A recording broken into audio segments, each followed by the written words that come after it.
कोई संभल के अंदर कोई हिंदू सामने नहीं है।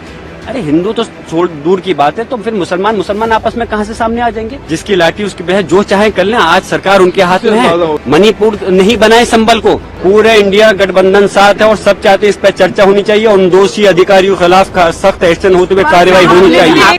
संभल के अंदर जो घटना हुई है, अभी माननीय सांसद महोदय हमारी बोल रही थी, बेपनाह दुखद घटना है। माननीय राष्ट्रीय अखिलेश यादव जी ने भी इस मसले को बहुत गंभीरता के साथ उठाया है और हमारा संभल जल रहा है।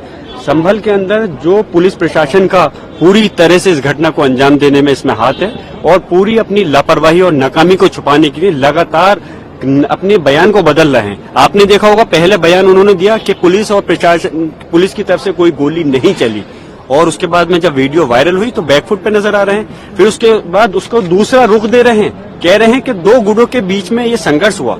अफसोस की बात है, कहां चली गई इनकी बुद्धि कि किस प्रकार से कि दो गुटों का ये कहां से मसला आ गया। ये पुलिस ने गोली चलाई और उसके बाद में आपने कल देखा होगा, पुलिस के अधिकारी जो सर्किल ऑफिसर है वो टेबल पर बैठ करके बिल्कुल मीडिया से मुखातिब होते हुए कह रहे हैं कि अगर जाहिल लोग हमारे पर गोली चलाएंगे तो क्या हम मरेंगे। तो ये अपने बयान को खुद बदलना है। ये आम जनता को, जिनकी रक्षा, जिनके ये जनता के नौकर हैं, जिनकी जनता की रक्षा के लिए इनको जिम्मा दिया गया है, उनकी हत्या अगर ये लोग करेंगे तो कानून व्यवस्था कैसे चलेगी। इस प्रदेश और देश के अंदर कानून व्यवस्था का बुरा हाल है, संविधान की धज्जियां उड़ाई जानी है। और हमने आज भी सदन के अंदर हमारे नेता, हमारे माननीय डिम्पल यादव जी, माननीय धर्मेंद्र यादव जी और सारे सांसदों ने इस चीज को, मुद्दे को उठाया कि इस पर चर्चा कराइए, और चर्चा नहीं होगी तो कैसे उन लोगों को सजा मिलेगी जो आज कातिल हैं। आप ताज्जुब की बात है, आप बात पे हैरान देंगे। वहां डिस्ट्रिक्ट में डीएम कह रहे हैं कि हमने एक जांच बैठा दी है, और जांच भी जिन लोगों पर आरोप है अगर वही लोग जांच करेंगे तो कैसे हक और इंसाफ मिलेगा।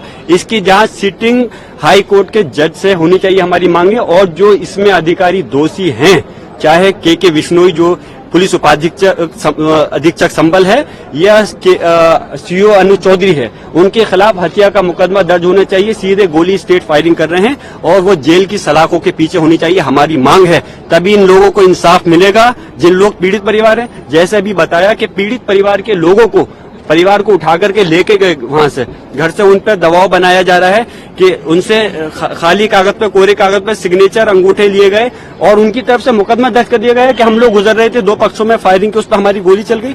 ऐसा जुल्म ज्यादती होगा तो क्या कानून रहेगा। आप लोग चौथा स्तंभ है, मेरी मांग है आप लोग सच्चाई दिखाइए। अपोजिशन पार्टीज भी आप लोगों के साथ हैं? बिल्कुल, पूरी हमारी सपा के साथ में, समाजवादी पार्टी के साथ इस संभल की घटना पर पूरे इंडिया गठबंधन साथ है और सब चाहते हैं इस पर चर्चा होनी चाहिए और उन दोषी अधिकारियों के खिलाफ सख्त एक्शन होते हुए कार्रवाई होनी चाहिए। एक सीसीटीवी फुटेज भी दिखाया है जिसमें ये दिखाया जा रहा है कि कैसे दो गुटों के, एक गुट के लोग हैं जिन्होंने मुंह पे कपड़ा बांधा हुआ है, देसी पिस्टल मिली है और कैसे वो इंसाइट कर रहे हैं क्राउड को। आपको इस सीसीटीवी फुटेज मैं एक बात कहना चाहूंगा, इस प्रश्न के लिए आप ही लोग मुझसे अच्छा जवाब देते तो चौथा स्तंभ होने के नाते मुझे और खुशी होती। कपड़ा बांध करके मैं पूछ रहा हूँ, अगर इसमें इसकी जगह पर कल को आपके भी बच्चा हो सकता था, इन पुलिस अधिकारियों का भी बच्चा हो सकता था, अगर क्या उसके साथ भी ऐसे ये गोली उठा करके मारते। आप हैरान होंगे, एक व्यक्ति को जिन्होंने लाठी मारते मारते गिर गया, उसको पिस्टल से निकाल के गोली मार दी गई। ये कोई दूसरी देश के नागरिक इस देश के दुश्मन थोड़ी हैं। इस हिंदुस्तान के सिटीजन है, नागरिक हैं, उनके साथ में ऐसा जुल्म, ज्यादती, अत्याचार। और मैं एक बात और बताता चलूं, ये कोई हिंदू मुस्लिम का झगड़ा नहीं है, कोई संभल के अंदर कोई हिंदू सामने नहीं है। अरे हिंदू तो दूर की बात है, तो फिर मुसलमान आपस में कहां से सामने आ जाएंगे। ये तो तंत्र को सामने ला करके चंद शरारती तत्व थे, जो 8 लोग थे जिन्होंने दायर की है। बाकी पुलिस और प्रशासन इस घटना का जिम्मेदार है।